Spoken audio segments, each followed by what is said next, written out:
નવનીત બાલદિયાના મારામારી કેસમાં નવનીતભાઈ વિશિષ્ટ નિવેદન આપવા માટે આઈજી ઓફિસે પહોંચ્યા હતા. બગદાણા કોળી સમાજના આગેવાન નવનીત બાલદિયા પર હુમલાની ઘટનામાં રેન્જ આઈજી દ્વારા નવનીત બાલદિયાને વિશિષ્ટ નિવેદન લેવા માટે બોલાવવામાં આવ્યા હતા. ભાવનગરના બગદાણા કોળી સમાજના આગેવાન નવનીત બાલદિયા ઉપર તારીખ 29 ડિસેમ્બરના રોજ 8 ઈસમો દ્વારા જીવલેણ હુમલો કરવામાં આવ્યો હતો. જે ઘટનાના પગલે ભાવનગર સહિત સમગ્ર રાજ્યના કોળી સમાજમાં આક્રોશ સાથે વિરોધ જોવા મળ્યો હતો. હુમલાનો ગુનો નોંધતા જ મહુવા પોલીસે 8 આરોપીને ઝડપી પાડ્યા હતા. ત્યારબાદ રાજ્ય સરકારની સૂચનાથી ભાવનગર રેન્જ આઈજી ગૌતમ પરમાર દ્વારા આ બનાવ અંગે એસઆઈટીની ટીમની રચના કરવામાં આવી હતી. એસઆઈટીની ટીમની તપાસ દરમિયાન આ બનાવમાં વધુ 2 આરોપીઓ સામે આવ્યા હતા. ભાવનગર રેન્જ ઓફિસ ખાતે આ બનાવના ભોગ બનનાર નવનીત બાલદિયાને વિશિષ્ટ નિવેદન માટે આઈજી ઓફિસ ખાતે બોલાવવામાં આવ્યા હતા.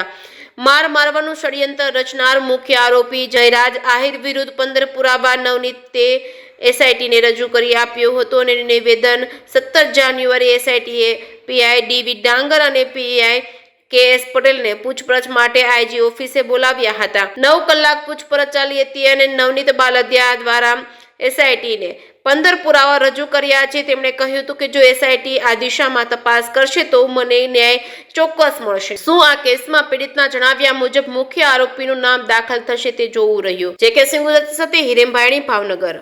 પૂછપરછ મારી જે કે મારે જે નિવેદનો દેવાના હતા, જે બાકી રહેલા મારા જે પ્રૂફ એને દેવાના હતા એસઆઈટી માં, કે જે તપાસમાં કામ લાગે એવા મેં એ લોકોને એસઆઈટી ને પ્રૂફ રજૂ કર્યા છે, લેખિત કર્યું છે.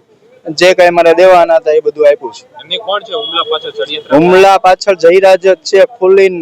આ તો એસઆઈટી રચાણી છે. સામાન્ય કોન્સ્ટેબલ ને પણ ખબર પડે છે કે આ જયરાજ જ છે આમાં. એમની તો અત્યાર સુધીમાં હજી સુધી એક પણ જગ્યાએ હજુ પણ એ લોકો એમ કે છે કે ટેકનિકલ પુરાવા છે, એફએસએલ માં બધું મોકલ્યું છે, એફએસએલ માંથી આવશે એટલે દૂધનું દૂધ ને પાણીનું પાણી કરી બતાવશે, એવું એસઆઈટી મને ભરોસો એવો આપ્યો છે. તમને જ્યારે માર માર્યો તો એ પછી એક આ જે ઈસમો છે માર મારનાર એમનો પણ વિડીયો વાયરલ થયો હતો, જ્યારે જયરાજ આહિર સમક્ષ તેઓ સામે બતાવી રહ્યા છે. એ બાબતે શું પૂછપરછ થઈ છે? એ વિડીયો છે એ જ કોને બતાવે છે એનો એફએસએલ માં રિપોર્ટ કરવા મોકલ્યો છે. એ આવી જાય એટલે એમ કહે છે કે જે કાંઈ હશે સત્ય બારું આવશે. નવનીતભાઈ, તમારા વિરુદ્ધ પણ આક્ષેપો થઈ રહ્યા છે, જેમાં ગેરકાયદેસર ખનન હોય અથવા અન્ય પ્રવૃત્તિઓ હોય, તમારી ઉપર કેસ થયા છે. એ તો આ બધો મુદ્દો ભટકાવવાનું સામેવાળાનું ષડયંત્ર છે, એવું કશું છે નહીં.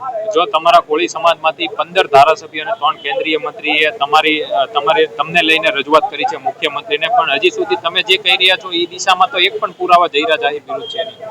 કે તપાસ ચાલુ છે ટેકનિકલ રીતે, એટલે થોડો ટાઈમ લાગે છે એવું કહે છે, બરોબર ને? જો યોગ્ય દિશામાં તપાસના મુખ્ય આરોપી સુધી નહીં પૂછે તો અમારો સમાજ ભેગો મળી, અમારા આગેવાનો ભેગા મળી અને મોટું સંમેલન કરશે.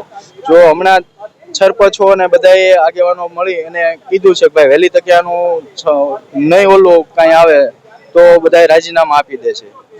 તમે અત્યારે નિવેદન તમે જે આપ્યું, નિવેદનની અંદર તમે જયરાજ વિરુદ્ધમાં શું પુરાવા આપ્યા એ તો હું જાહેર ન કરી શકું, જેથી કરીને કારણ કે જે આગળ તપાસ કરવામાં થોડીક ઓલી થાય એટલા માટે નથી જાહેર કરી શકું.